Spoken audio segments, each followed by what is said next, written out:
Hi hello ನಮಸ್ತೆ, ನಾನು ರಾಜು ಅಷ್ಟೇ. ನೀವು ನೋಡ್ತಿದ್ರ centre point Kannada YouTube channel. ಒಂದು ಸಿನಿಮಾ ಹಿಟ್ ಆದ ನಂತರ ಅದಕ್ಕೆ ಸಂಬಂಧಪಟ್ಟಂತೆ ಅನೇಕರು ಸ್ಟಾರ್ ಪಟ್ಟವನ್ನು ಅಲಂಕಾರ ಮಾಡ್ತಾರೆ. ಜೊತೆಗೆ ಅದರ ಜೊತೆಗೆ ಕಾಂಟ್ರವರ್ಸಿಗಳು ಕೂಡ ಹುಟ್ಕೊಳ್ತಾ ಹೋಗುತ್ತೆ. ಇದರ ಮುಂದುವರೆದ ಭಾಗವಾಗಿ ಕಳೆದ 3 ವರ್ಷದ ಹಿಂದೆ 2022ರಲ್ಲಿ ತೆರೆಕಂಡಂಥ ಕಾಂತಾರ ಸಿನಿಮಾ ಆಗಿರ್ಬೋದು, ಅಥವಾ ಮೊನ್ನೆ ತೆರೆಕಂಡಂಥ ಗಾಂಧಿ ಜಯಂತಿ ಎಂದು ತೆರೆಕಂಡಂಥ ಕಾಂತಾರ ಅಧ್ಯಾಯ 1 ಆಗಿರ್ಬೋದು. ಈ ಎರಡೂ ಸಿನಿಮಾಗಳು ಹಿಟ್ಟಾದ ನಂತರ ರಿಷಬ್ ಶೆಟ್ಟಿ ಅವರನ್ನು ನೋಡುವಂಥ ದೃಷ್ಟಿಯೇ ಬೇರೆ ಆಗಿದೆ, ಮತ್ತು ನಮ್ಮ ಕರಾವಳಿ ದೈವದ ಬಗ್ಗೆ ಇರುವಂಥ ನಂಬಿಕೆ ಮತ್ತಷ್ಟು ಹೆಚ್ಚಾಗಿದೆ. ಮತ್ತು ದೈವದ ನಂಬಿಕೆ ಮತ್ತು ದೈವದ ಗಣಗಳು ಎಲ್ಲವೂ ಕೂಡ ನಮ್ಮ ಇಡೀ ದೇಶದಾದ್ಯಂತ ತಲುಪುವಂತೆ ಮಾಡಿದೆ ಈ ಕಾಂತಾರ ಸಿನಿಮಾ ಮತ್ತು ಕಾಂತಾರ ಸೀರೀಸ್ ಅಂತ ಹೇಳ್ಬೋದು.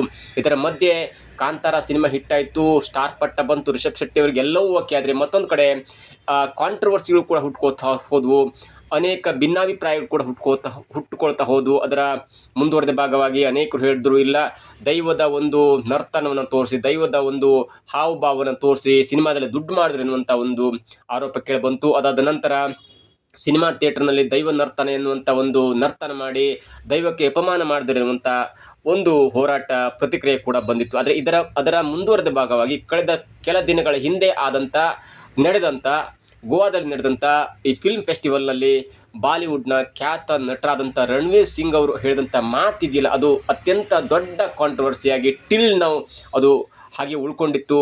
ಅನೇಕ ಸಂಘಟನೆಗಳು, ಅನೇಕ ದೈವಾರಾಧಕರು ರಣವೀರ್ ಸಿಂಗ್ ಅವರ ವಿರುದ್ಧ ಆಕ್ರೋಶವನ್ನು ವ್ಯಕ್ತಪಡಿಸಿದರು, ಮತ್ತು ಅನೇಕ ಸಂಘಟನೆಗಳು ರಣವೀರ್ ಸಿಂಗ್ ಅವರ ಒಂದು ಕ್ಷಮೆಯಾಚನೆಗೆ ಆಗ್ರಹವನ್ನು ಮಾಡಿದರು. ಅದೇನೆಂದರೆ, ಫಿಲ್ಮ್ ಫೆಸ್ಟಿವಲ್ನ ಸಮಾರೋಪ ಸಮಾರಂಭದಲ್ಲಿ ರಣವೀರ್ ಸಿಂಗ್ ಅವರು ಮಾತನಾಡ್ತಾ ರಿಷಬ್ ಶೆಟ್ಟಿ ಅವ್ರನ್ನ ಹೊಗಳ್ತಾ ಇದ್ರು.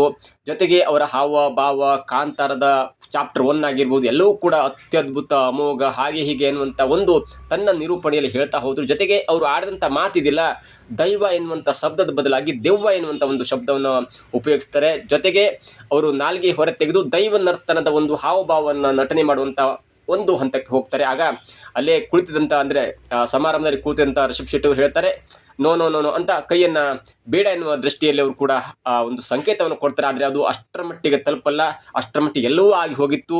ಅವ್ರು ಹೇಳಿದಂಥ ಮಾತು, ನಾನು ಕಾಂತಾರ ಚಾಪ್ಟರ್ 1 ಥಿಯೇಟರ್ನಲ್ಲಿ ನೋಡಿದ್ದೆ.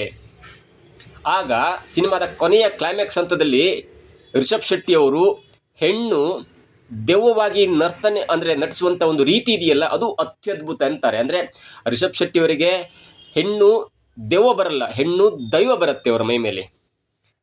ಆ ವಾಕ್ಯವನ್ನು ಉಲ್ಟಾ ಹೇಳಿದಂತಂದರೆ, ರಿಷಬ್ ಶೆಟ್ಟಿ ಅವರಿಗೆ ಹೆಣ್ಣು ದೈವ ಮೈ ಮೇಲೆ ಬರುತ್ತೆ ಎನ್ನುವುದನ್ನು ಹೇಳುವ ಬದಲು ರಿಷಬ್ ಶೆಟ್ಟಿ ಅವರಿಗೆ ಕೊನೆಯ ಕ್ಲೈಮ್ಯಾಕ್ಸ್ನಲ್ಲಿ, ಅಂದರೆ ಆ ಸಿನಿಮಾದ ಕ್ಲೈಮ್ಯಾಕ್ಸ್ನಲ್ಲಿ ರಿಷಬ್ ಶೆಟ್ಟಿ ಅವರಿಗೆ ಹೆಣ್ಣು ದೆವ್ವ ಆವರ್ತಿಸುವ ಒಂದು ನಟನೆ ಇದೆಯಲ್ಲ, ಅದು ಅತ್ಯಂತ ಅದ್ಭುತ ಅಂತ ಹೇಳ್ತಾರೆ. ಅದರ ಒಂದು ಅರ್ಥ ಅಷ್ಟೇ, ಹೆಣ್ಣು ದೈವ ಎನ್ನುವಂಥ ಹೇಳಿಕೆ ಬದಲು ಹೆಣ್ಣು ದೆವ್ವ ಎನ್ನುವಂಥ ಹೇಳಿಕೆಯನ್ನು ಹೇಳಿ ಇಡೀ ಸಿನಿಮಾದ ಕಥೆಯ ಸ್ಕ್ರಿಪ್ಟನ್ನೇ ಉಲ್ಟಾ ಹೊಡಿಸ್ಬಿಡ್ತಾರೆ. ಜೊತೆಗೆ ಅವರು ನಾಲ್ಗೆಯನ್ನು ಹೊರಚಾಚಿ ಆ ಕ್ಲೈಮ್ಯಾಕ್ಸ್ನಲ್ಲಿ ನಟಿಸಿದಂಥ ಒಂದು ಹಾವಭಾವವನ್ನು ಮರುಸೃಷ್ಟಿ ಮಾಡುವಂಥ ಹಂತಕ್ಕೆ ಹೋಗ್ತಾರೆ.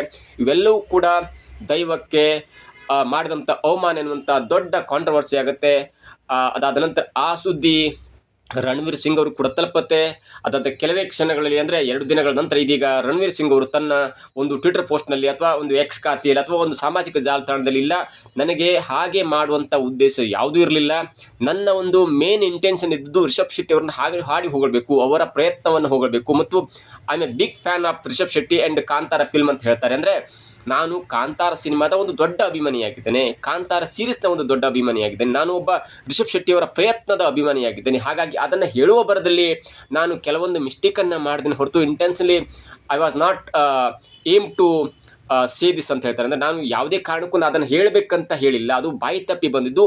ನಾನು ಎಲ್ಲ ಸಾಂಸ್ಕೃತಿಕ ಒಂದು ಕಲೆಯನ್ನು ಒಂದು ಸಂಸ್ಕೃತಿಯನ್ನು ಗೌರವ ಕೊಡ್ತೇನೆ. ಹಾಗಾಗಿ ನಿಮಗೇನಾದರೂ ಹರ್ಟ್ ಆಗಿದರೆ ಅದಕ್ಕೆ ನನ್ನ ಕ್ಷಮೆ ಇರಲಿ ಎನ್ನುವಂಥ ಒಂದು ಸ್ಮಾಲ್ ಸೆಂಟೆನ್ಸನ್ನು, ಸುದೀರ್ಘವಾಗಿ ತಾನು ಹೇಳಬೇಕಾದಂಥ ಸೆಂಟೆನ್ಸನ್ನು ಹೇಳಿದ್ದಾರೆ. ಅಷ್ಟರ ಮಟ್ಟಿಗೆ ಇದೀಗ ಗೋವಾ ಫಿಲ್ಮ್ ಫೆಸ್ಟಿವಲ್ನ ಸಮಾರೋಪ ಸಮಾರಂಭದಲ್ಲಿ ಮಾಡಿಕೊಂಡಂಥ, ಅಂದರೆ ರಣವೀರ್ ಸಿಂಗ್ ಅವರು ಮಾಡಿಕೊಂಡಂಥ ಅಡ್ವರ್ಟ್ ಇದೆಯಲ್ಲ, ಅದು ಈಗ ಒಂದು ಮುಕ್ತಾಯದ ಹಂತಕ್ಕೆ ಬಂದಿದೆ ಅಂತ ಹೇಳ್ಬೋದು. ಜೊತೆಗೆ ಇದರಲ್ಲಿ ಮುಖ್ಯವಾದಂಥ ಒಂದು ಸಿಗ್ನಲ್, ಅಂದರೆ ಒಂದು ಎಚ್ಚರಿಕೆ, ಅಂದರೆ ದೊಡ್ಡ ನಟರು ತಮಗೆ ಮೈಕ್ ಸಿಕ್ಕಾಗ, ಹೇಳಿಕೆ ಕೊಟ್ಟಾಗ ಅವರೇನೋ ಕ್ಷಮೆ ಯಾಚಿಸ್ಬೋದು, ಆದರೆ ಮುಂದೆ ಇದ್ದಂಥ ಅತಿಥಿಯಾಗಿರ್ಬೋದು ಆ ಗಣ್ಯ ವ್ಯಕ್ತಿಗೆ ಅವಮಾನ ಆಗುತ್ತೆ. ಮತ್ತು ಅನೇಕರು ಯಾಕೆ ರಿಷಬ್ ಶೆಟ್ಟಿ ಅವರು ಸುಮ್ಮನಿದ್ರು, ಯಾಕೆ ಹಾಗೆ ಮಾಡ್ಬೋದಿತ್ತು, ಎದ್ದು ಆವಾಗಲೇ ಪ್ರತಿಭಟನೆ ಮಾಡ್ಬೋದಿತ್ತು ಎನ್ನುವಂಥ ಹೇಳಿಕೆ ಪಾಪ ಅಲ್ಲಿ ಕೂತಿದ್ದಂಥ ಸಮಾರಂಭದಲ್ಲಿ ಕೂತಿದ್ದಂಥ ಗಣ್ಯ ವ್ಯಕ್ತಿಗಳು ಕೂಡ ಎದುರಿಸಬೇಕಾಗತ್ತೆ. ಈ ಹಿಂದಿನ ಘಟನೆಯನ್ನು ನೋಡ್ತಾ ಹೋದರೆ ಕಮಲ್ ಹಾಸನ್ ಅವರು ರಾಜ್ಕುಮಾರ್ ಅವರ ಬಗ್ಗೆ ಆಡಿದಂಥ ಮಾತು, ಕನ್ನಡದ ಬಗ್ಗೆ ಆಡಿದಂಥ ಮಾತು, ಅಲ್ಲಿ ಕೂತಿದ್ದಂಥ ಶಿವರಾಜ್ ಕುಮಾರ್ ಅವರನ್ನು ಯಾವ ಲೆವೆಲ್ಗೆ ಕಾಂಟ್ರವರ್ಸಿ ಮಾಡಿಕೊಳ್ಳುವಂಥ ಹಂತಕ್ಕೆ ಹೋಯಿತು. ಮತ್ತು ಎಲ್ಲರೂ ಕೂಡ ಇಡೀ ಮಾಧ್ಯಮವು ಶಿವರಾಜ್ ಕುಮಾರ್ ಅವರ ವಿರುದ್ಧ ತಿರುಗಿಬಿತ್ತು. ಶಿವಣ್ಣನವರು ಯಾಕೆ ಎದ್ದು ಅಲ್ಲಿ ಮಾತನಾಡಿಲ್ಲ ಅನ್ನೋಂಥ ಮಾತು ಕೂಡ ಆಗಲೂ ಕೇಳಿಬಂದಿತ್ತು. ಆದರೆ ಇವರು ಮೈಕ್ ಸಿಕ್ಕಾಗ ದೊಡ್ಡ ದೊಡ್ಡ ವ್ಯಕ್ತಿಗಳು ಎನಿಸ್ಕೊಂಡ್ರು ಏನು ಬೇಕಾದರೂ ಮಾತಾಡ್ತಾರೆ. ಆದರೆ ಆ ವ್ಯಕ್ತಿಗಳ ಬಗ್ಗೆ ಮಾತನಾಡಿದಾಗ ಅಲ್ಲಿ ಕೂತಂಥ ವ್ಯಕ್ತಿಗಳು ಏನು ಮಾತನಾಡಲಿಕ್ಕಾಗಲ್ಲ. ಯಾಕಂದರೆ ತನ್ನನ್ನು ಹಾಡಿ ಹೊಗಳ್ತಾ ಇದ್ದಾರೆ, ಜೊತೆಗೆ ನನಗೂ ಕೂಡ ಅವರು ಬೇಕಾದಂಥವ್ರು, ನಾನು ಎದ್ದು ಪ್ರತಿಭಟನೆ ಮಾಡಿದರೆ ಅದು ಅವರಿಗೆ ಅವಮಾನ ಆಗುತ್ತೆ, ಹಾಗಾಗಿ ಸುಮ್ಮನಿದ್ದು ಬರ್ತಾರೆ. ಆದರೆ ಕೊನೆಯದಾಗಿ ಸುತ್ತಕೊಳ್ಳುವುದು ರಿಷಬ್ ಶೆಟ್ಟಿ ಅಂತ ಒಬ್ಬ ಪ್ರತಿಭಾನ್ವಿತನಿಗೆ, ಜೊತೆಗೆ ಶಿವಣ್ಣ ಎನ್ನುವಂಥ ಒಬ್ಬ ಸಂಭಾವಿತ ವ್ಯಕ್ತಿಗೆ ಅದು ಸುತ್ತಕೊಳ್ಳುತ್ತೆ. ಹಾಗಾಗಿ ಮೈಕ್ ಸಿಕ್ಕಾಗ ಯಾರನ್ನಾದರೂ ಹೊಗಳೋ ಬರದಲ್ಲಿ ನೀವೇನಾದರೂ ಎಡವಟ್ ಮಾಡ್ಕೊಂಡ್ರೆ ನೀವೇನಾದರೂ ಕ್ಷಮೆಯಾಚನೆ ಮಾಡ್ಬೋದು ಅಥವಾ ಅದನ್ನು ನೀವು ತೇಪೆ ಹಚ್ಬೋದು. ಆದರೆ ಅದರ ಒಂದು ಸಾರಾಂಶ ಆಲ್ ಸಮರಿ ಗೋಸ್ಟು ಅಲ್ಲಿ ಯಾರು ಕೂತಿರ್ತಾರಲ್ಲ ಅವರಿಗೆ ದೊಡ್ಡ ಮುಜುಗರ ಆಗುತ್ತೆ. ನಿಮ್ಮ ಕ್ಷಮೆಯಿಂದ ನೀವು ಬಚಾವಾಗ್ಬೋದು. ಆದರೆ ಅಲ್ಲಿ ಕೂತಿದ್ದಂಥ ವ್ಯಕ್ತಿಗಳು ಅನೇಕ ಒಂದು ಘಟನೆ ಎದುರಿಸಬೇಕಾಗುತ್ತೆ. ರಿಷಬ್ ಶೆಟ್ಟಿ ಅವ್ರಿಗೂ ಕೂಡ ಅನೇಕರು ಪ್ರಶ್ನೆಯನ್ನು ಮಾಡಿದರು ಟ್ವಿಟರ್ ಖಾತೆಯಲ್ಲಿ ಅಥವಾ ಸಾಮಾಜಿಕ ಜಾಲತಾಣದಲ್ಲಿ, ಯಾಕೆ ರಿಷಬ್ ಶೆಟ್ಟಿ ಅವರು ಅದನ್ನು ಕ್ವಶನ್ ಮಾಡಿಲ್ಲ. ರಿಷಬ್ ಶೆಟ್ಟಿ ಅವರು ಬೇಡ ಎನ್ನುವಂಥ ಮಾತನ್ನು ಕೈಯಲ್ಲಿ ಹೇಳ್ತಾರೆ, ಆದರೂ ಕೂಡ ಅದನ್ನು ಸ್ಪಷ್ಟವಾಗಿ ಯಾಕೆ ನಿರಾಕರಣೆ ಮಾಡಿಲ್ಲ, ಅದಾದ ನಂತರ ಯಾಕೆ ಅವರನ್ನು ತಪ್ಪಿಕೊಂಡ್ರು ಅನ್ನುವಂಥ ಒಂದು ಮಾತು, ಒಂದು ಪೋಸ್ಟ್ ಕೂಡ ಸಾಮಾಜಿಕ ಜಾಲತಾಣ ಹರಿದಾಡ್ತು. ಇದಕ್ಕಿಂತ ಮೊದಲು ದೊಡ್ಡ ಕಾಂಟ್ರವರ್ಸಿ ಆಗಿದ್ದಂದರೆ ಅದು ಕಮಲ್ ಹಾಸನ್ ಅವರು ಕನ್ನಡ ಕೂಡ ನಮ್ಮ ತಮಿಳಿನ ಒಂದು ಮುಂದುವರೆದ ಭಾಗ ಎನ್ನುವಂಥ ಹೇಳಿಕೆ ಕೊಟ್ಟಾಗ ಅಲ್ಲೇ ಕೂತಿದ್ದಂಥ ಶಿವಣ್ಣನವರಿಗೆ ಯಾವ ಥರ ಚಿಕ್ಕ ಪುಟ್ಟ ಅವರೆಲ್ಲ ಬೈದ್ಬಿಟ್ರು. ಏನೂ ಗೊತ್ತಿಲ್ಲದ ABCD ಅಥವಾ ಗೊತ್ತಿಲ್ಲದಂಥ ಅನೇಕರು ಯಾವ ಥರ ಶಿವಣ್ಣನವರು ಬೈಕೊಂಡ್ರು ಎನ್ನುವುದು ಕೂಡ ಅನೇಕರಿಗೆ ಗೊತ್ತಿದೆ. ಹಾಗಾಗಿ ಮೈಕ್ ಸಿಕ್ಕಾಗ ದೊಡ್ಡ ದೊಡ್ಡ ವ್ಯಕ್ತಿಗಳು ಮತ್ತೊಬ್ಬರನ್ನು ಹೊಗಳೋ ಬರದಲ್ಲಿ ತಾನು ದೊಡ್ಡವನ್ನ ನೆನೆಸ್ಕೊಳ್ಬೇಕೆನ್ನುವಂಥ ಬರದಲ್ಲಿ ಏನೋ ಆಡಿದಂಥ ಮಾತಿದೆಯಲ್ಲ, ಅದು ಅಲ್ಲಿ ಕೂತಿದಂಥ ಆ ಹೊಗಳಿಕೆಗೆ ಪಾತ್ರರಾದಂಥ ವ್ಯಕ್ತಿಗಳಿಗೆ ನೇರವಾಗಿ ಮುಜುಗರ ಆಗುತ್ತೆ. ಮತ್ತು ಈ ವ್ಯಕ್ತಿಗಳು ಅವರನ್ನೇ ಗುರಿಯಾಗಿಸಿಕೊಂಡು ಅವರನ್ನೇ ಮುಜುಗರ ಮಾಡಬೇಕು ಎನ್ನುವಂಥ ದೃಷ್ಟಿಯಲ್ಲಿ ಮಾತಾಡಿದ್ರ ಎನ್ನುವುದು ಕೂಡ ಅನುಮಾನಕ್ಕೆ ಎಡೆ ಮಾಡಿಕೊಡುತ್ತೆ. ಒಂದು ಹಂತದಲ್ಲಿ ಈ Kantara controversy that happened in Goa film festival ಇದೆಯಲ್ಲ, ಅದು ಸದ್ಯಕ್ಕೆ ಮುಕ್ತಾಯದ ಹಂತಕ್ಕೆ ಬಂದಿದೆ ಮತ್ತು ತಮ್ಮ ಸಾಮಾಜಿಕ ಜಾಲತಾಣದಲ್ಲಿ ಪೋಸ್ಟ್ ಮಾಡಿ ಕ್ಷಮೆ ಕೇಳುವಂಥ ಹಂತಕ್ಕೆ ಹೋಗಿದ್ದು ಕೂಡ ಒಳ್ಳೆಯ ವಿಷಯ ಅಂತ ಹೇಳ್ಬೋದು. ಆದರೆ ಆ ಕ್ಷಮೆ ಕೂಡ ಕಾಂತಾರವನ್ನು ಒಂದು ಹಂತಕ್ಕೆ ಪ್ರಮೋಟ್ ಮಾಡಿದೆ. ಜೊತೆಗೆ ಆ ಪ್ರಮೋಟ್ ಮಾಡುವ ನಿಟ್ಟಿನಲ್ಲಿ ಇದೀಗ ಮುಜುಗರಕ್ಕೆ ಈಡಾಗಿದ್ದು ಮಾತ್ರ ರಣವೀರ್ ಸಿಂಗ್ ಅಂತ ಹೇಳ್ಬೋದು. ಅದರಲ್ಲೂ ಕನ್ನಡ ಸಿನಿಮಾ ಅಂದ ಕೂಡಲೇ ಎಲ್ಲರೂ ಕೂಡ ಮೂಗು ಮುರಿಯುತ್ತಿದ್ದರು.